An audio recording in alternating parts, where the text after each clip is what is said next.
हाँ जी, तो आज की क्लास में हमें करनी है एक्सरसाइज 3.2। बट 3.2 करने से पहले हमें कुछ कंसेप्ट पढ़ने पड़ेंगे। हमारे पास बेसिकली आज की क्लास के लिए सिर्फ दो कंसेप्ट हैं। अगर हमने वो दो कंसेप्ट सीख लिए तो हमें आज की क्लास में कोई प्रॉब्लम नहीं होने वाली। ठीक है, तो कंसेप्ट कौन कौन सा है? सबसे पहले मेरा कंसेप्ट है एक लीनियर पेयर का। आई थिंक तुम्हें ये पता है कि ये लीनियर पेयर क्या होता है। अगर पता है तो बहुत अच्छी बात है, अगर नहीं पता तो सुन लो। जब भी एक स्ट्रेट लाइन होती है या स्ट्रेट लाइन सेगमेंट होती है, तो मैं उसके किसी भी एक पॉइंट से अगर कोई लाइन ड्रॉ करता हूं जो कि उस एक पॉइंट पे इंटरसेक्ट होती है, या एक पॉइंट से उस ऑन द लाइन एक पॉइंट मैंने लिया और वहां से मैंने एक लाइन ऊपर ड्रॉ कर दिया, नीचे ड्रॉ कर दी, कोई फर्क नहीं पड़ता, कैसी भी लाइन ड्रॉ कर दी, तो ये जो लाइन है ये इस पूरी लाइन को कुछ इस तरीके से इंटरसेक्ट करती है कि जो ये जो एंगल बनते हैं ना, दो, 1 और 2, इन दोनों का सम हमेशा 180 डिग्रीज होता है। इसी को हम बोलते हैं लीनियर पेयर। ठीक है, ध्यान रखना, लाइन हमेशा स्ट्रेट लाइन होनी चाहिए। अगर एक स्ट्रेट लाइन नहीं होगी और अब मैं इस पॉइंट से कोई लाइन ड्रॉ करूं तो इन दोनों का सम 180 नहीं होगा। ये लीनियर पेयर नहीं बनाता, सिर्फ एक स्ट्रेट लाइन ही लीनियर पेयर बनाती है। ठीक है, कुछ भी मान लो तुम, जैसे अगर मैंने ये लिया, अगर मैंने कुछ इस तरीके की लाइन ली, अगर ये वाला एंगल मेरा बनता है 130 डिग्रीज का, तो ये वाला एंगल कितना होगा? ये हो जाएगा 50 का। cos 130 प्लस 50 में 180 देगा। समझे? तो इन दोनों का सम 180 होता है, इसी चीज को हम बोलते हैं लीनियर पेयर। ठीक है, और हमारे पास सेकंड कंसेप्ट जो है वो क्या है, अब वो ध्यान से सुनना। ये कंसेप्ट है कि sum of exterior angles of a polygon is 360 degrees. ये मैंने क्या लिख दिया? अब देखो, इसको ना टुकड़ों में पढ़ते हैं। सबसे पहले पॉलीगन लो। अब तुम्हें बहुत अच्छे से पता है कि पॉलीगन क्या होता है। सही कहा मैंने? तो मैंने एक पॉलीगन बना दिया जी, ये लो, ये मैंने एक हेक्सागन बना दिया। ठीक है, अब इसके जो एक्सटीरियर एंगल्स होंगे, तो एक्सटीरियर एंगल मतलब जब हम इनकी लाइन सेगमेंट्स को एक्सटेंड करेंगे, मतलब अगर मैं इसको यहां से ऐसे एक्सटेंड कर दूं और इसको यहां से एक्सटेंड कर दूं, इसको यहां से एक्सटेंड करूं और ये इधर एक्सटेंड करूं, इसे यहां एक्सटेंड करूं और इसे नीचे एक्सटेंड करूं, मैंने इसकी हर एक लाइन सेगमेंट को एक्सटेंड कर दिया। तो अब ये जो एक्सटीरियर एंगल बने हैं, एक्सटीरियर मतलब उस पॉलीगन के बाहर के एंगल, ये मेरे एंगल है। रुको, रेड से दिखाता हूं। ये जो मेरे रेड वाले एंगल है ना, ये सारे हैं उस पॉलीगन के इंटीरियर एंगल्स, अंदर के एंगल। बट ये जो ब्लैक वाले हैं, ये सब है मेरे कौन से एंगल? Exterior angles. तो ये प्रॉपर्टी बोलती है कि किसी भी पॉलीगन के, चाहे वो ट्राइंगल हो, चाहे स्क्वायर हो, चाहे पेंटागन हो, हेक्सागन हो, कुछ भी हो, कोई भी पॉलीगन हो, उसके सारे एक्सटीरियर एंगल्स का सम क्या होता है? 360 होता है। दैट मीन्स अगर ये 1 है, ये 2 है, ये 3 है, ये 4 है, ये 5 है और ये 6 है, तो angle 1 plus angle 2 plus angle 3 plus angle 4 plus angle 5 plus angle 6, this should be equal to 360 degree. ठीक है, ये प्रॉपर्टी ये बात बोलती है। ठीक है, अब इसका प्रूफ हमारे कोर्स में नहीं आने का, तो टेंशन मत लो, बस तुम्हें प्रॉपर्टी समझनी थी, वो मैंने तुम्हें समझा दी। क्या? हमारे पास दो कंसेप्ट है। पहला कंसेप्ट लीनियर पेयर, वो तुम्हें शायद पता भी होगा। लीनियर पेयर क्या होता है? एक स्ट्रेट लाइन। तो ध्यान रखना, स्ट्रेट लाइन मस्ट है। अगर स्ट्रेट लाइन होगी तभी हमारा लीनियर पेयर बनेगा, अदरवाइज लीनियर पेयर नहीं बनेगा। लीनियर पेयर बोलता है कि अगर स्ट्रेट लाइन है तो उस पे बनने वाले जो एंगल है वो उनका सम हमेशा 180 होना चाहिए। अगर दो नहीं, तीन एंगल भी है, मान लो मैंने एक लाइन बनाई, मैंने ये दो ऐसे बना दी, ठीक है, सही नहीं बनी, रुक जाओ, ये देखो, अब इस पॉइंट से मैंने एक ये बनाया, एक ये बनाया। ठीक है, अब इन अगर ये स्ट्रेट लाइन है तो इन तीनों एंगल्स का सम भी 180 होगा। कोई फर्क नहीं पड़ता कि तीन एंगल है कि दो एंगल है। ठीक है, तो लीनियर पेयर बोलता है एक स्ट्रेट लाइन पे अगर एक पॉइंट से हम कुछ लाइंस बना दें, डिफरेंट एंगल्स बना दें, तो उन सारे एंगल का सम 180 डिग्रीज होना चाहिए या होता है। ठीक है, ये बात बोलता है लीनियर पेयर। और सेकंड प्रॉपर्टी हमारे पास है कि exterior angles of a polygon जो होते हैं उन सबको अगर हम ऐड कर दें, उन सबका सम ले लें, टोटल ले लें, तो वो हमेशा 360 डिग्रीज ही होता है। ठीक है जी, क्लियर है। बस यही दो प्रॉपर्टीज हैं, इनको नोट करना है तो कर लो, फिर हम इन दोनों प्रॉपर्टीज के बेसिस पे एक्सरसाइज 3.2 बहुत प्यार से करेंगे। ठीक है, कुछ करना है तो कर लो, फिर हम आगे करते हैं 3.2 पे। ठीक है, शुरू हो जाओ। हाँ जी, तो अब स्टार्ट करते हैं 3.2। फर्स्ट क्वेश्चन कहता है find the x in the form, मतलब मैं एक्स की वैल्यू निकालूं, तो मेरे पास दो फिगर हैं, तो पहले फिगर बनाऊं फिर बात करते हैं। एक सेकंड रुक जाओ। हाँ जी, तो मैंने फिगर तो बना दिए, अब हम क्वेश्चन स्टार्ट करते हैं। क्वेश्चन कहता है कि हमको एक्स की वैल्यू फाइंड आउट करके दे दो। ठीक है, तो हमने देखा कि एक्स एक्सटीरियर एंगल है, दैट मीन्स ये भी एक्सटीरियर है और ये भी एक्सटीरियर। इसका मतलब क्या है, अगर मैं इन तीनों एक्सटीरियर एंगल्स को ऐड कर दूं तो मेरा आंसर कितना आना चाहिए, 360 डिग्री, सिंपल। बट अब एक बात मैं ध्यान से सुनना, ज्योमेट्री में दो चीजें बहुत मैटर करती है, पहली स्टेटमेंट्स या प्रेजेंटेशन, और दूसरा रीजंस।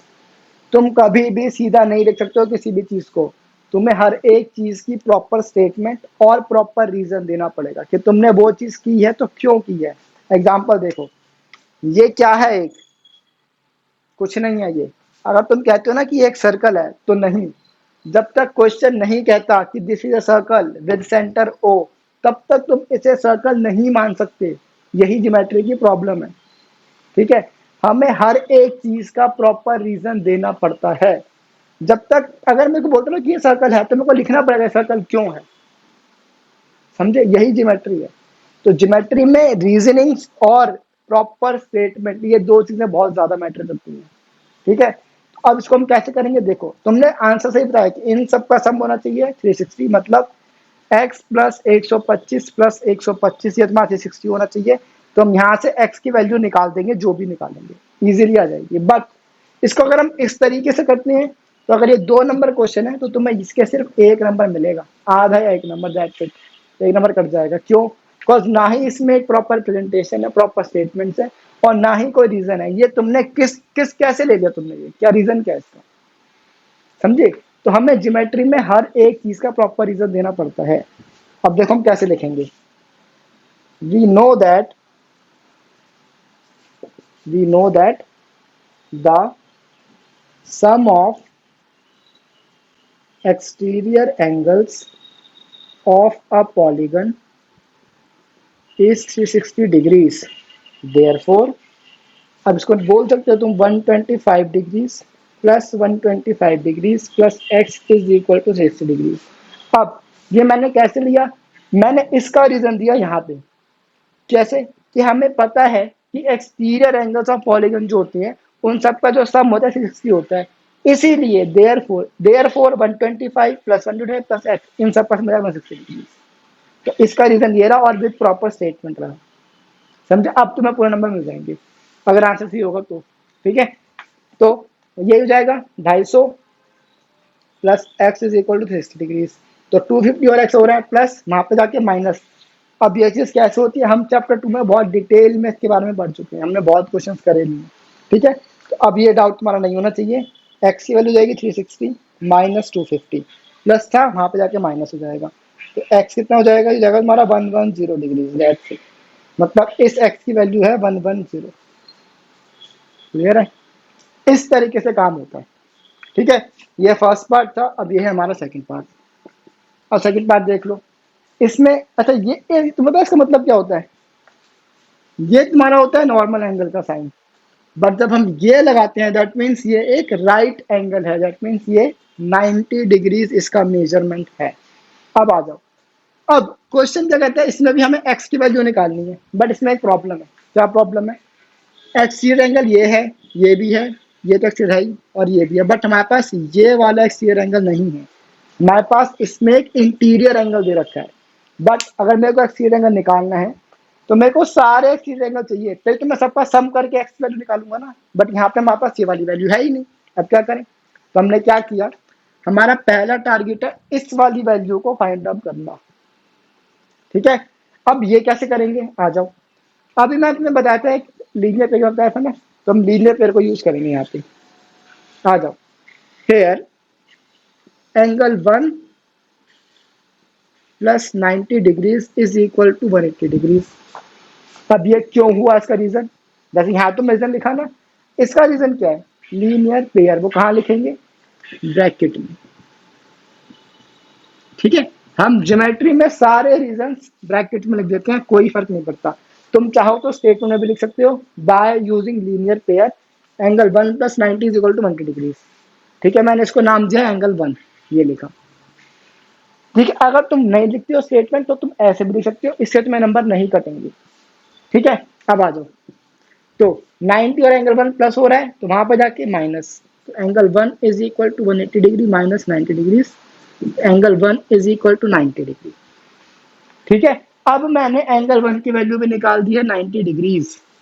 अब मेरे को चाहिए एक्स की वैल्यू। अब एक्स की वैल्यू कैसे आएगी, जैसे हमने यहाँ निकाली वैसे आएगी, प्रॉपर स्टेटमेंट्स के साथ। तो now we know that sum of exterior angles of a polygon is 360 degrees, therefore 90 plus 70 plus x plus 90 plus 60 is equal to 360 degrees। तो 90 और 90 180, 180 और सॉरी, हाँ सही है, 180 और 60 240, 240 और 70 310। तो 310 plus x is equal to 360 degree. Calculation अपने एंड पे चेक कर लेना। अब एक्स और थीटा आपस में क्या हो रहे हैं, प्लस, तो वहां पे जाके minus, that implies x is equal to 360 minus 310, that implies x is equal to 50 degrees, hence the question is solved. ठीक है, तो ये एक्स की वैल्यू है 50 डिग्रीज की। ठीक है, और एक तुम्हें चीज का ध्यान देना है, वो कौन सी चीज है, जैसे मैंने यहाँ पे एंगल 1 प्लस 90 लिख दिया, ठीक है, तो ये मत सोचना मैंने तो 1 सिर्फ दिखाने के लिए लिखा है, ये तुम्हारा फेयर का काम है, तुम्हें फिगर में भी एंगल 1 को डिनोट करना पड़ेगा, क्योंकि जब तक तुम ये नहीं दिखाओगे तब तक तुम्हारी टीचर को पता कैसे चलेगा कि तुमने एंगल 1 इसको माना है कि इसको माना है कि इसको माना है, किसको माना है, हमें तो नहीं पता। जब तक वो चीज फिगर में मेंशन नहीं है तब हम कैसे मान सकते हैं कि तुमने एंगल 1 किसको मान लिया। इसीलिए एंगल 1 दिखाना बहुत जरूरी है। ठीक है, तो फिगर में एंगल 1 दिखाओ, उसके बाद तुम इसको यूज करो। ठीक है, इसी का खास ध्यान रखना, कुछ बच्चे पता क्या करते हैं, बहुत कॉमन गलती है ये, बच्चे ना इसको याद कर लेते हैं, ठीक है, बट वो फिगर याद करते नहीं, तो फिगर में एंगल 1 होता नहीं है, पर को सोल्यूशन में एंगल 1 होता है, तो यहाँ पे वो गड़बड़ हो जाती है। ठीक है, तो बस अब हम बढ़ते हैं आगे, क्लास खत्म नहीं हुई है, बस 2 क्वेश्चन तो है, एक क्वेश्चन ही हुआ है, तो इसको जल्दी से नोट करो, फिर हम बढ़ते हैं क्वेश्चन नंबर 2 की तरफ। ठीक है, तो दोस्तों, हाँ जी, तो हम आ गए क्वेश्चन नंबर 2 पे। क्वेश्चन नंबर 2 कहता है, find the major of each exterior angle of a regular polygon. Polygon नहीं है इस बार, क्वेश्चन कहता है कि एक रेगुलर पॉलीगन है। रेगुलर पॉलीगन मतलब सारे एंगल्स इक्वल हैं और सारी साइड्स भी इक्वल हैं। ठीक है, ऑफ 9 साइड्स, मतलब क्वेश्चन ने कहा है हमारे पास एक रेगुलर पॉलीगन है जिसमें 9 साइड्स हैं। अब मेरे को एक बात बताओ, अगर इस पॉलीगन में 9 साइड्स हैं तो एंगल भी कितने होंगे, ऑब्वियसली 9 एंगल्स होंगे। और एंगल्स कौन से, इंटीरियर एंगल भी 9 होंगे और एक्सटीरियर एंगल भी 9 ही होंगे। सही कहा मैंने। अब क्वेश्चन ने कहा है कि वो रेगुलर है, दैट मीन्स 9 के 9 इंटीरियर एंगल्स भी इक्वल होंगे और 9 के 9 एक्सटीरियर एंगल्स भी इक्वल होंगे। क्लियर है। अब क्वेश्चन कहता है कि हमें उसके एक्सटीरियर एंगल्स की मेजरमेंट निकाल के दे दो। सिंपल क्वेश्चन है, आ जाओ सॉल्यूशन देखो। अब मेरे को एक बात बताओ, अगर उसके 9 एंगल्स हैं, चलो मैंने क्या करा, let the exterior angle be x, मैंने उसके एक्सटीरियर एंगल को एक्स मान लिया। ठीक है, अब हमें पता है, now we know that sum of exterior angles of a polygon is कितना, 360 डिग्री। सही का मतलब, अगर देखो सिंपल सी बात है, मान लो मेरे पास ये कोई पॉलीगन है, इसके 9 साइड्स बनाऊंगा कैसे मैं, 1 2 3 4 5 6 7 7 8 9, समझ भी नहीं आ रहा ना ये तो। मान लो एक हमारा 9 साइड्स का लेग मैंने पॉलीगन बनाया है जिसकी 9 साइड्स है, तो 1 2 3 4 5 6 7 8 9। ठीक है, तो इसके एक्सटीरियर एंगल्स भी कितने होंगे? 9 होंगे। सही कहा मैंने। अब एक बात बताओ, जो इसके एक्सटीरियर एंगल होंगे, इन सब एक्सटीरियर एंगल सम भी कितना 60 में बता दिया। अब अगर मैं उसके सारे एंगल्स को या हर एक एंगल को एक्स मानता हूं, मतलब x x x x x x होगा सारा, तो अगर मैं इन सारे एक्सिस को ऐड कर दूं तो 60 आना चाहिए। मतलब x plus x plus x plus x plus x plus x, 1 2 3 4 5 6 7 8 9, ये तुम्हारा 360 डिग्री के बराबर होना चाहिए। सही कहा मैंने।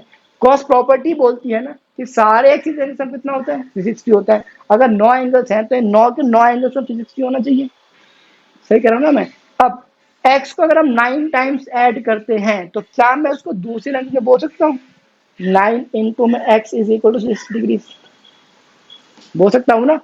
अगर मैं 2 को 4 टाइम्स ऐड कर दूं, 2 प्लस 2 प्लस 2 प्लस 2, तो इसका बोल सकता हूँ 2 इंटू में 4। वैसे ही अगर मैं x को 4 टाइम्स ऐड कर दूं तो मैं इसको बोल सकता हूँ ना 4 इंटू में एक्स। वैसे अगर मैं x को 9 बार ऐड करूं तो बस बोल सकता हूँ 9 इंटू में एक्स। सिंपल। अब x और 9 आपस में क्या हो रहा है? मल्टीप्लाई। तो वहां पे जाके divide, that implies x is equal to 360 by 9, मतलब 40 डिग्रीज। दैट इंप्लाइज x की वैल्यू है 40 डिग्रीज। ठीक है। अब तुम चाहो तो ये वाली स्टेटमेंट स्किप कर सकते हो, तुम इसके बाद सीधा ये लिख सकते हो, कोई फर्क नहीं पड़ता। ठीक है, ये मैंने समझाने के लिए लिखी थी। आई होप में समझ आ गया। अब हम वैसे ही करते हैं, इसको हटा देते हैं। हम करते हैं सेकंड पार्ट। सेकंड पार्ट में हमारे पास कितने साइड्स हैं? 15 साइड्स। बिल्कुल सेम टाइप का क्वेश्चन है, बस हमारी साइड यहाँ पे 9 थी, यहाँ पे पास हो गई 15 साइड्स। ठीक है। अब मैं इसकी फिगर तो बेटा नहीं बना सकता ठीक है, माफ कर दो। कंसेप्ट देख लो, कंसेप्ट बिल्कुल सेम है। अब इसके अगर 15 साइड्स हैं तो इसके एंगल्स भी कितने होंगे? 15। 15 इंटीरियर एंगल, 15 ही एक्सटीरियर एंगल्स होंगे। मतलब जहां हमने 9 टाइम्स ऐड किया था एक्स को, वहां हमें 15 टाइम्स ऐड करना पड़ेगा, तो करना पड़ेगा। ठीक है, तो स्टेटमेंट सारी सेम है। तो आ जाओ, let the exterior angle be x. Now we know that sum of exterior angles of a polygon is कितना होता है? 360 degrees. therefore 15 times x is equal to 360 degree. अब x और 15 आपस में मल्टीप्लाई, तो यहाँ पे जाके divide, plus x is equal to 360 by 15। कितने पे कटेगा ये तुम्हारा कट जाएगा 15 टू ज़ा 30, 60 4 ज़ा, दैट इंप्लाइज x की वैल्यू हो जाएगी 24 degrees. That's it. I hope समझ आ गया होगा, बड़ा आसान सा था ये भी। अब हम करते हैं क्वेश्चन नंबर 3, यहीं पे हो जाएगा। आ जाओ, क्वेश्चन नंबर 3 क्या कहता है? How many sides does a regular polygon have if the measure of N exterior angle is 24 degrees. Question कहता है कि देखो, इस क्वेश्चन में पास नंबर ऑफ साइड्स, तो हमने नंबर ऑफ साइड्स की हेल्प से उसके एंगल की मेजरमेंट निकाल दी। अब इसमें हमारे पास आ गया है, हमारे पास एंगल की मेजरमेंट दे रखी है। कितनी है हमारे पास एंगल की मेजरमेंट? 24 डिग्रीज। ठीक है। अब क्वेश्चन कहता है अगर 24 डिग्री का एंगल है और वो एक रेगुलर पॉलीगन है, दैट मीन सारे एंगल कितने हो जाएंगे? अगर उस पॉलीगन में मान लो 5 एंगल है, मान लो, तो सारे एंगल्स कितने के होंगे? 24 24 24 24, बिकॉज वो रेगुलर है। अगर उसमें 10 साइड्स हैं या 10 साइड्स वाला हमारा पॉलीगन है, तो 10 के 10 एंगल कितने हो जाएंगे? 24 24 24 24 हो जाएंगे सारे। ठीक है। अब क्वेश्चन कहता है हमें बता दो कि नंबर ऑफ साइड्स कितनी है या नंबर ऑफ एंगल्स कितने हैं। यही है ना? हाँ, उसमें साइड्स कितनी, जितने साइड्स है उतने ही एंगल होंगे, सीधी सी बात है। तो आ जाओ, हमने क्या करा, let number of angles be x. हमने इस बार नंबर ऑफ एंगल्स को एक्स मान लिया। ठीक है। नाउ सेम कंसेप्ट अब हमें पता है। Now we know that sum of exterior angles of a polygon is कितना? 60 डिग्रीज। दैट इंप्लाइज, अब देखो, जब मैं 24 को x टाइम्स ऐड करूंगा तो मेरा आंसर एट द एंड कितना आना चाहिए? 360 आना चाहिए। तो x इंटू में 224 इज इक्वल टू 60 डिग्रीज। अब दोनों मल्टीप्लाई 100 डिवाइड 360 बाय 24 कितने पे कटेगा? अब ये कट सकता है तुम्हारा ये 8 से कट जाएगा। 8 3 24, 8 4 32, 5 इसमें कटेगा 2 सॉरी 1 1 5 15 पे डिग्रीज नहीं होगा। ये तुम्हारी x की वैल्यू है 15, therefore x is equal to 15, therefore number of angles and sides is 15। मतलब ये जो पॉलीगन होगा इसमें 15 साइड्स होंगी। ये क्वेश्चन ना फिर से समझ लो एक बार। देखो क्वेश्चन ने कहा कि तुम्हारे पास, देखो इस क्वेश्चन को रिलेट करो इससे। इस क्वेश्चन में हमारे पास क्या था? हमारे पास नंबर ऑफ साइड्स थी और हमने उस नंबर ऑफ साइड्स की हेल्प से उसके एंगल की मेजरमेंट निकाल दी। ठीक है, इसमें हमारे पास एंगल की मेजरमेंट है तो हमें इस एंगल की मेजरमेंट की हेल्प से नंबर ऑफ साइड्स निकालनी है। कंसेप्ट बिल्कुल सेम है। देखो हमने यहाँ पे क्या किया था? हमने यहाँ पे उस एंगल की मेजरमेंट को एक्स लिया था, ठीक है, पर हमें पता था कि वो एक्स 9 बार आता है। ठीक है, जहां पे हमने नंबर ऑफ साइड्स को एक्स लिया या नंबर ऑफ एंगल्स को एक्स लिया, अब हमें पता है कि एंगल की मेजरमेंट है 24, दैट मीन्स 24 एक्स टाइम्स आता है। यहाँ पे था कि 9 टाइम्स एक्स आता है, यहाँ पे है 24 एक्स टाइम्स आता है। बात तो सेम है, दोनों मल्टीप्लाई हो रहे हैं ना, तो जब मल्टीप्लाई होंगे तो यहाँ पे एक्स की वैल्यू डिवाइड करके आ जाएगी इतनी 50। मतलब अगर हम 24 को 15 टाइम्स ऐड करें, मतलब अगर मैं 24 प्लस 24 प्लस 24 प्लस ये करता रहूँ ना 15 टाइम्स, तो मेरा इन सब का सम आ जाएगा 360 डिग्रीज। इसका मतलब है कि हमारे पास exterior angles, number of exterior angles कितने हो गए? 24 हो गए। सिंपल। अब अगर नंबर ऑफ एंगल्स 24 हैं, that means number of sides कितनी हो जाएंगी? 24 हो जाएंगी। ठीक है, सिंपल। 24 ही है ना? हाँ 24 से लिखा हुआ है। ठीक है, मैंने उल्टा बोल दिया तुम्हें। मैं 24 डिग्री के एंगल को 15 टाइम्स ऐड कर रहा हूँ। आई एम सॉरी, ये 15 टाइम्स है। मतलब अगर मैं 24 24 24 24 को 15 बार ऐड करता हूँ तो मेरा आंसर था 360 डिग्रीज। दैट मीन्स जो नंबर ऑफ एंगल्स हैं वो कितने हैं? 15 हैं। 24 डिग्री के 15 एंगल हैं। ठीक है, उसी तरीके से अगर एंगल 15 हैं, वैसे ही साइड्स भी कितनी हो जाएंगी? 15 हो जाएंगी। ठीक है, मैंने गलती बोल दिया, आई एम सॉरी। ठीक है, आई होप अब तुम्हें क्लियर हो गया क्वेश्चन। अब हम बढ़ते हैं आगे क्वेश्चन नंबर 4 की तरफ। ठीक है, आज की क्लास में हम पूरे एक्सेल खत्म कर देंगे। 4 5 6 बहुत ही बेकार से क्वेश्चन है। ठीक है, अब तुम जल्दी से इसको नोट कर लो, फिर हम बढ़ते हैं आगे। ठीक है, शुरू हो जाओ। हाँ जी, तो अब हम करने वाले हैं क्वेश्चन नंबर 4। क्वेश्चन नंबर 4 कहता है, how many sides does a regular polygon have if each of its interior angle is 165 degrees. बस अब यहाँ पे हमारे पास जो एंगल है वो है 165 डिग्रीज का। अब मैं तुम्हें एक बात बता दूं, क्वेश्चन नंबर 4 जो है एग्जैक्टली सेम है क्वेश्चन नंबर 3 के, बस इसमें एक गलती है। एक गलती नहीं, सॉरी, एक थोड़ा सा ट्रिकी पार्ट है। वो क्या पार्ट है? अगर तुमने वो ट्रिकी पार्ट देख लिया तो आई एम श्योर तुम क्वेश्चन सही कर जाओगे। बट जो बच्चे जल्दी जल्दी क्वेश्चन पढ़ते हैं उन बच्चों ने ऐसे क्वेश्चन आगे समझ पा रहे हैं और वो ऐसे ही क्वेश्चन आगे कर जाएंगे। तो मैं तुम्हें बताता हूँ, अगर तुम इस क्वेश्चन को एग्जैक्टली सेम मानते हो क्वेश्चन नंबर 3 की तरह, तो तुम्हारा 0 नंबर आएंगे। ठीक है, इस क्वेश्चन में एक बहुत बड़ा डिफरेंस है, बहुत बड़ा डिफरेंस। पहले वाले क्वेश्चन में क्या था? पढ़ो, क्वेश्चन में था, क्वेश्चन 3 पढ़ रहा हूं मैं। If the measure of N exterior angle is 24 degrees.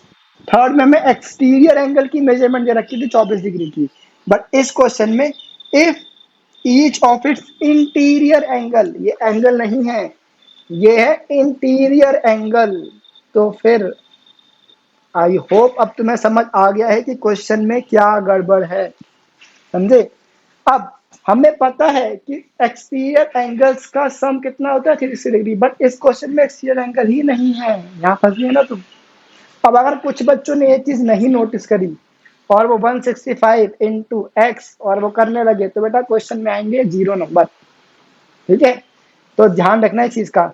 अब सबसे पहला हमारा टारगेट है इंटीरियर एंगल की हेल्प से एक्सटीरियर एंगल निकालना। समझे? आओ, now we know that interior angle plus exterior angle is equal to 180 degrees. Reason यही, so we know that by linear pair की हेल्प से बता सकते, जैसे मान लो मेरे पास ये एक वो है पॉलीगन। अब अगर मेरे पास ये वाला एंगल है इंटीरियर, अब अगर मेरे को ये एक्सटीरियर एंगल निकालना है, तो interior angle plus exterior angle कितना होगा, 180 डिग्री होगा। किसकी हेल्प से? लीनियर पेयर की हेल्प से। तो मैंने यही चीज यहाँ लिखी है कि लीनियर पेयर की हेल्प से मैंने interior angle plus exterior angle को 180 डिग्री दिखा दिया। अब मैं यहाँ से पहले एक्सटीरियर एंगल की वैल्यू निकालूंगा, उसके बाद जो हमने क्वेश्चन नंबर 3 में किया था वो पार्ट करूंगा। ठीक है, आ जाओ। अब दैट इंटीरियर एंगल कितनी है, 165 plus exterior angle is equal to 180 degree. तो एक्सटीरियर एंगल कितना हो जाएगा, ये प्लस में, वहां जाके माइनस में, तो एक्सटीरियर एंगल हो जाएगा तुम्हारा 15 डिग्री का। अब जब मेरे पास एक्सटीरियर एंगल की वैल्यू आ गई है, अब मैं अपना क्वेश्चन में वाला पार्ट कर सकता हूँ। मैं क्या करूंगा, अब क्वेश्चन हो गया है कि बताओ कितनी साइड्स वाला पॉलीगन है जब उसके एक्सटीरियर एंगल की मेजरमेंट है 15 डिग्री। ठीक है, अब आ जाओ देखते हैं। अब सेम कंसेप्ट है, लेट द वैल्यू या नंबर ऑफ मान लेते हैं, let the number of angles be x. ठीक है, अब क्योंकि ये एक रेगुलर पॉलीगन है तो सारे एंगल्स इक्वल होंगे, लिख देते हैं, because it is a regular polygon therefore all the angles are equal. That implies x into में 15 होगा, ध्यान रखना, 360 डिग्री। अब इसका रीजन क्या हो जाएगा, बिकॉज, या लिख देते हैं, चलो तुम हर चीज में लिख देता हूँ, टेंशन मत लो। ठीक है, ऑल एंगल्स आर इक्वल। अब यहाँ पे लिखते हैं, इसकी जरूरत है तो कर लेना refer. Now we know that sum of all the exterior angles is 360 degrees, therefore x into में 15 इज इक्वल टू 360 डिग्रीज। अब x और 15 आपस में मल्टीप्लाई, अब ये तुम्हें पता ही है, तुम्हारा जाके डिवाइड, तो x is equal to 360 by 15 कितने पे कटेगा ये तुम्हारा जाएगा 15 two 30, 64 24। Therefore number of angles लिखते हैं पहले, नंबर ऑफ एंगल्स इज कितना, 24, and number of sides is also 24। ये डिग्री नहीं है, 24। क्लियर है? आई होप समझ आ गया। बस एक प्रॉब्लम थी क्या, कि हमें एक्सटीरियर एंगल नहीं, हमें पहले इंटीरियर एंगल की वैल्यू दे रखी थी। हमने इंटीरियर एंगल और लीनियर पेयर की हेल्प से पहले एक्सटीरियर एंगल निकाला, फिर मैंने एक्सटीरियर एंगल की हेल्प से उसके नंबर ऑफ साइड्स निकाले। ठीक है, कर लो नोट जल्दी से। अब हम करते हैं क्वेश्चन नंबर 5। क्वेश्चन नंबर 5 क्या कहता है, is it possible to have a regular polygon with measure of each exterior angle 22 degrees. Question बहुत बढ़िया है। क्वेश्चन कहता है कि क्या हम एक ऐसा रेगुलर पॉलीगन बना सकते हैं जिसमें सारे के सारे एंगल 22 डिग्री के होंगे। ये क्वेश्चन है, मतलब एग्जांपल देकर समझाता हूँ। तो एक काम करो, स्पेस चाहिए होगा, इसको नोट कर लो, मैं रेस करता हूँ, फिर मैं तुम्हें कुछ एग्जाम्पल देता हूँ, फिर मैं क्वेश्चन समझाता हूँ। ठीक है, कर लो नोट। हाँ जी, तो हम आए क्वेश्चन नंबर 5 पे। क्वेश्चन नंबर 5 ये कहते हैं, is it possible to have a regular polygon with each exterior angle 22 degrees। देखो इस क्वेश्चन को इग्नोर, मैं सिंपल सी बात करूंगा, उसका आंसर देना। एक ट्राइंगल है, ये एक इक्विलेटरल ट्राइंगल है। ठीक है, मतलब सारे एंगल से कितने होंगे, 60 60 60 के होंगे। ठीक है, मैंने, अब मैं तुमसे बात पूछता हूँ कि क्या एक ऐसा इक्विलेटरल ट्राइंगल बन सकता है जिसके सारे एंगल 60 नहीं 50 के हो जाएं। क्या ऐसा एंगल बन सकता है, क्या ऐसा ट्राइंगल बन सकता है? मेरे को सोच समझ के जवाब दो। तुम्हारा आंसर होना चाहिए नो। क्यों? क्योंकि हमें पता है कि किसी भी ट्राइंगल के हम अगर सारे एंगल्स को ऐड करें तो उन सबका सम 180 आना चाहिए। सही कह रहा हूं मैं? अगर सारे एंगल का सम 180 नहीं आता तो वो ट्राइंगल ही नहीं बनेगा। मानते हो? अब अगर हम इन सबको ऐड करें तो इन सबका सम आता है 100, सॉरी 150 आता है ना?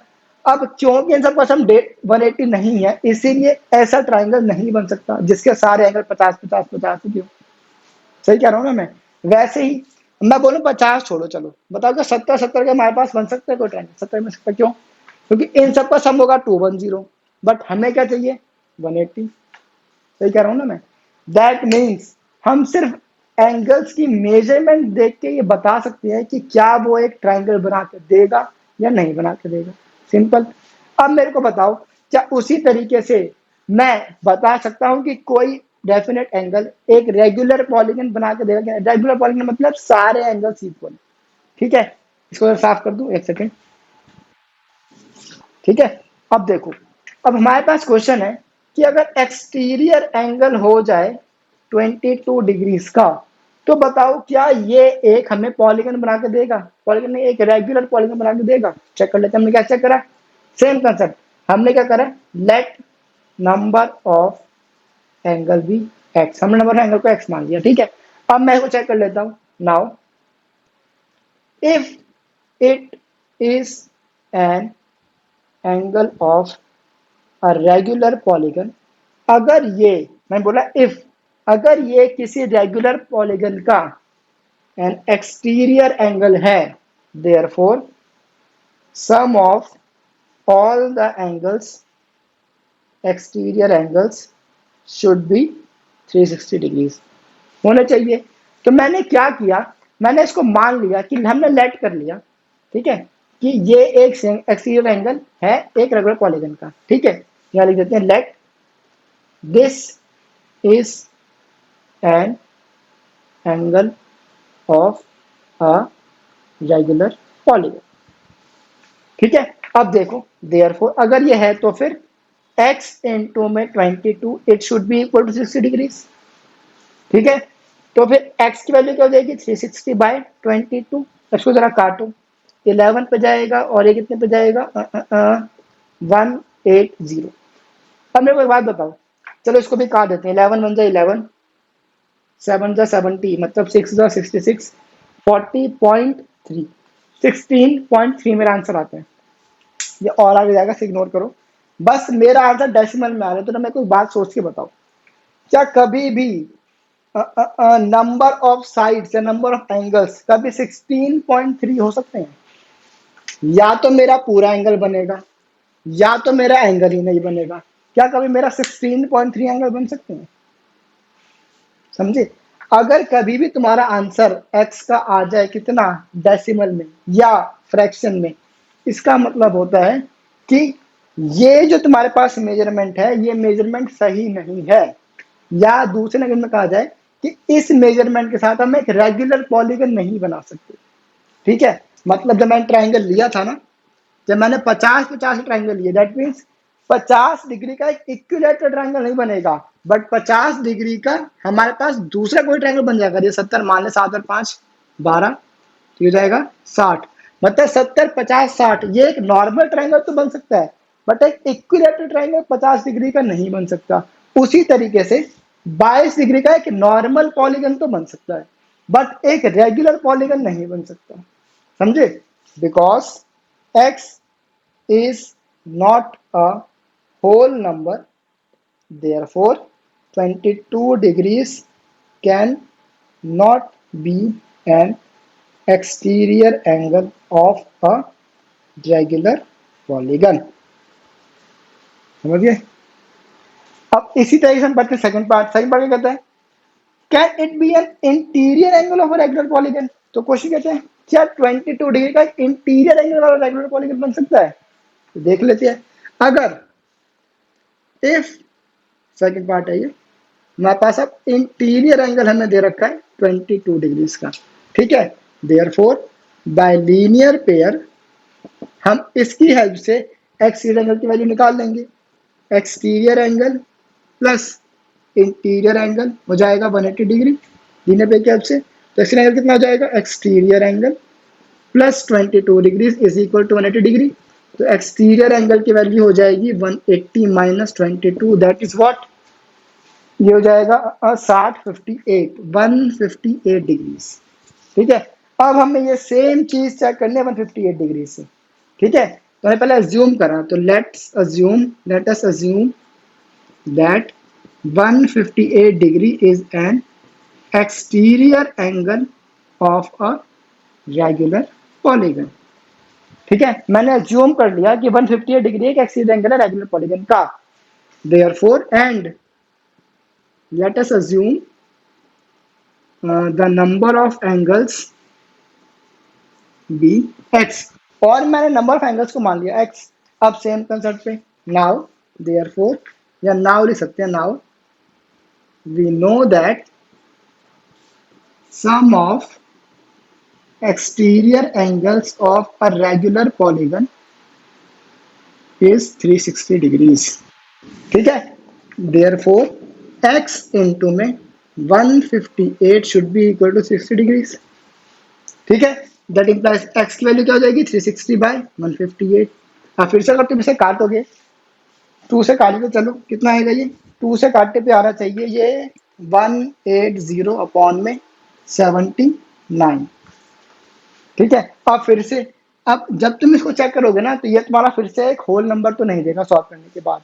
देयरफॉर यहाँ पे लिख देते हैं because x is not a whole number, therefore 1 या 22 लिखते हैं, 22 can not be an interior angle of a regular polygon. ठीक है जी, समझ आ गया, बिल्कुल सेम कंसेप्ट जो इसका था भाई इसका, बस इसने मुझे रखा एक्सटीरियर एंगल, इसने मैं इंटीरियर एंगल देखा था, पहले हमने इंटीरियर एंगल की आपसे एक्सटीरियर एंगल निकाला, फिर मैंने वैल्यू निकाल दी। ठीक है, इसका लॉजिक फिर से देख लो क्या होता है कि अगर देखो सीधी सी बात है, कभी भी नंबर ऑफ एंगल से एक बात ध्यान रखना, जब भी हम किसी भी चीज का नंबर निकालते हैं ना, नंबर नंबर हमेशा एक होल नंबर आना चाहिए। या जैसे मैं बोलूं मेरे पास 2 मार्कर है, मेरे पास नंबर ऑफ मार्कर कितने हैं, 2 ही हैं, कभी 1.5 मार्कर हो सकता है, नहीं हो सकता। वैसे क्लास में तुम्हारे बच्चे कितने हैं, आगे जब तुम चैप्टर पढ़ोगे तुम्हारे पास ऐसे क्वेश्चंस आएंगे कि number of students in a class कितने हैं, या तो तुम्हारी क्लास में 20 बच्चे होंगे, या तुम्हारी क्लास में 40 बच्चे होंगे, या तुम्हारी क्लास में 30 बच्चे होंगे, बट तुम्हारी क्लास में कभी 20.5 बच्चे हो सकते हैं 20.5 हो सकते हैं बच्चे, नहीं हो सकते ना, या तो बच्चा होगा या तो बच्चे नहीं होगा, आधा बच्चे ने कोई साइंस तो बनता नहीं है। सही ना, कोई बच्चे ये ना बोले कि बच्चा आया था रिसेस में चला गया, तो ये बेकार की बातें हैं। ठीक है, ऐसी बातें नहीं होंगी। तो आई होप तुम्हें समझ आ गया है। अब हम जल्दी से करते हैं क्वेश्चन नंबर 6, इसको नोट कर लो, आज की क्लास का लास्ट क्वेश्चन, क्वेश्चन नंबर 6। और to be honest with you बिल्कुल सेम इसी टाइप का क्वेश्चन है, वो ज्यादा फर्क नहीं है, थोड़ा सा लॉजिक में फर्क है, बट क्वेश्चन का जो है ना मेन क्रक्स वो सेम है। तो होमवर्क में तो नहीं देता, चलो तुम ये नोट कर लो, क्वेश्चन नंबर 6 मैं करवा दूंगा। ठीक है, जल्दी शुरू हो जाओ। हाँ जी, तो हम आ गए हैं क्वेश्चन नंबर 6 पे, आज की क्लास का लास्ट क्वेश्चन है ये, और ये क्वेश्चन पेपर में आ सकता है, इसके आगे इंपॉर्टेंट लगा लो, ये क्वेश्चन आएगा तो सिर्फ 1 नंबर का आएगा। ठीक है, देखो 1 नंबर में क्वेश्चन सिर्फ लॉजिक बेस्ड आते हैं, तो इसका लॉजिक तुम्हें क्लियर, तुम इसका आंसर अपने आप दे दो। सुनो क्वेश्चन कहता है what is the minimum interior angle possible for a regular polygon and why. Why को छोड़ो, सुनो पहले क्वेश्चन कहता है कि कम से कम कितने डिग्री का इंटीरियर एंगल होना चाहिए फॉर अ रेगुलर पॉलीगन, कम से कम पूछा है। ठीक है, तो minimum interior angle for a regular polygon, मेरे को एक बात बताओ, सबसे छोटा रेगुलर पॉलीगन कौन सा होगा जिसमें कम से कम साइड्स होंगी, सिंपल। अब सबसे कम साइड्स वाला पॉलीगन कौन सा होता है, एक ट्राइंगल होता है। सही कह रहा हूं मैं, बिकॉज 3 साइड से अगर कम साइड्स होंगी तो वो एक पॉलीगन ही नहीं बना के देगा, लेकिन 2 साइड से कोई पॉलीगन नहीं बनता, कम से कम 3 साइड तो चाहिए। दैट मीन्स सबसे छोटा पॉलीगन होता है एज पर नंबर ऑफ साइड्स एक ट्राइंगल। सही कह रहा हूं मैं, और एक ट्राइंगल बनने के लिए हमें कुछ ट्राइंगल की प्रॉपर्टी सही पता हो, सही है कह रहा हूं ना मैं, तो ट्राइंगल तब होगा जब उसके तीनों एंगल्स का सम कितना होगा 180 डिग्रीज। सही कह रहा हूं मैं। अब एक रेगुलर ट्राइंगल अगर हमें चाहिए, दैट मीन्स अगर हमें इक्विलैटरल ट्राइंगल चाहिए तो उसके एंगल कितने होने चाहिए 60 60 60। अगर 60 से कम एंगल होगा तो वो कभी भी हमें ट्राइंगल बना के नहीं देगा। क्वेश्चन कहता है कि minimum interior angle for a regular polygon. अब सोचो, अगर मैं 60 का एंगल लेता हूं तो हमें एक पॉलीगन, रेगुलर पॉलीगन मिल जाएगा जिसे हम बोलेंगे क्या, ट्राइंगल या इक्विलैटरल ट्राइंगल। अगर मैं 60 से कम एंगल लूं, 50 ले लूं या 40 ले लूं, तो ये मेरे को कभी भी एक ट्राइंगल बना के नहीं देंगे, या एक, सही कहा जाता है, एक रेगुलर ट्राइंगल बना के नहीं देंगे, या एक इक्विलैटरल ट्राइंगल बना के नहीं देंगे। क्वेश्चन ने कहा है कि सबसे छोटा angle for a regular polygon. Regular polygon के लिए सबसे छोटा एंगल कितना होना चाहिए? 60 का होना चाहिए। समझ आ गई बात? क्लियर है? आई होप क्लियर है। ठीक है, तो इसका आंसर है 60 डिग्रीज। अब बिकॉज हमसे क्वेश्चन कहता है कि वाई, क्यों? Because six if we use an angle या if we use an angle smaller than 60 degree, then it won't form any regular polygon। समझे? अगर हम 60 डिग्री से कम का एंगल लेते हैं तो वो एक रेगुलर पॉलीगन नहीं देगा। क्वेश्चन है कि रेगुलर पॉलीगन के लिए, अगर क्वेश्चन कहता है कि नॉर्मल पॉलीगन चाहिए तो उसके लिए 1 डिग्री भी ले सकते थे। क्यों? बिकॉज 1 डिग्री का एंगल बना दो और बाकी जो तुम्हारा बनता है वो बनता रहेगा। बिकॉज मिनिमम एंगल तब एक हो सकता है, बट क्वेश्चन ने कहा है कि हमें रेगुलर पॉलीगन चाहिए। रेगुलर मतलब सारे एंगल इक्वल। ठीक है, सारे एंगल को मतलब ये भी 60, ये भी 60, वो भी 60। अगर तीनों 1 डिग्री के होंगे तो वो कभी एक बड़ा ट्रायंगल नहीं बनेगा। ठीक है जी। अब क्वेश्चन नंबर, इसी का सेकंड पार्ट क्या कहता है वो भी देख लेते हैं। सेकंड पार्ट कहता है व्हाट इज द मैक्सिमम, सबसे बड़ा exterior angle, maximum exterior angle for a regular polygon. तो सबसे बड़ा एंगल कितना बन सकता है? एक बात का ध्यान देना, जब इंटीरियर एंगल स्मॉलेस्ट होगा ना तभी एक्सटीरियर एंगल्स लार्जेस्ट होगा। सोचो ये चीज, इसका लीनियर पे बनता है। अगर मैं यहाँ पे ले लूँ 100, सोचना एक चीज, अगर मैं इस एंगल में इसकी वैल्यू ले लूँ 100 तो इसका एक्सटीरियर एंगल कितना होगा? 80 बनेगा कि नहीं बनेगा? क्यों? लीनियर पेयर से बनता है ना। तो जितना बड़ा इंटीरियर एंगल उतना ही छोटा एक्सटीरियर एंगल। सही का? अब अगर स्मॉलेस्ट इंटीरियर एंगल 60 है तो सबसे बड़ा एक्सटीरियर एंगल भी क्या हो जाएगा? 120। और 120 से अगर बड़ा कोई मैं एंगल लूंगा तो वो मेरे को एक पॉलीगन ही नहीं देगा। मतलब 120 का मतलब है, सॉरी, अगर मैं इसको 59 से 120 से बड़ा लूँ या मैं इसको 130 ले लूँ, 130 डिग्री एक्सटीरियर एंगल का मतलब है इंटीरियर एंगल की वैल्यू 50। सही कह रहा हूँ ना मैं? अगर एक्सटीरियर एंगल 130 है तो इंटीरियर एंगल 50 होगा by use of linear pair. Linear pair बोलता है कि दोनों का सम 180 होना चाहिए। अगर ये 130 है तो अंदर का एंगल 50। अब अंदर का एंगल 50 मतलब ये भी 50 और वो भी 50। अब 50 50 50 से हमें एक पॉलीगन ही नहीं मिलेगा। अभी हमने चेक करा, क्योंकि हमें सबसे छोटा एंगल 60 तो चाहिए ही चाहिए। 60 से छोटा अगर एंगल होगा तो वो ट्राइंगल ही नहीं बना के देगा। समझे? मतलब सबसे छोटा एंगल 60। अगर सबसे छोटा एंगल 60 है तो सबसे बड़ा एंगल कौन सा हो जाएगा? 120 हो जाएगा। सिंपल। ठीक है, तो फिर the maximum exterior angle for a regular polygon is 120 degree. ये कैसे आया? जब मैं करा 180 माइनस 60। ठीक है, आई होप क्लियर हो गया। अब क्वेश्चन ने हमसे पूछा है वाई, देख लेते हैं। इसमें हमसे वाई नहीं पूछा तो वाई की जगह रुकते नहीं है। ठीक है, तो ये थी हमारी एक्सरसाइज 3.2। अब हम नेक्स्ट क्लास से पढ़ेंगे एक्सरसाइज 3.3 और उससे पहले हम कुछ पढ़ेंगे क्वाड्रिलेटरल्स के टाइप्स। अब तक हमने सिर्फ पॉलीगन्स के बारे में पढ़ा है, to be honest with you. तुमने भी देखा होगा, हमने सिर्फ पॉलीगन्स के बारे में पढ़ा। पॉलीगन से रिलेटेड हमने एक प्रॉपर्टी भी पढ़ी, बट चैप्टर का नाम है अंडरस्टैंडिंग क्वाड्रिलेटरल्स। अब ये क्वाड्रिलेटरल्स क्या होते हैं, कैसे होते हैं, क्या प्रॉपर्टीज होती हैं, इन सब के बारे में हम पढ़ेंगे एक्सरसाइज 3.3 से पहले। ठीक है, तो नेक्स्ट एक्सरसाइज में पहले हमारी काफी लंबा हमारा डिस्कशन होगा एक सिर्फ क्वाड्रिलेटरल्स के ऊपर।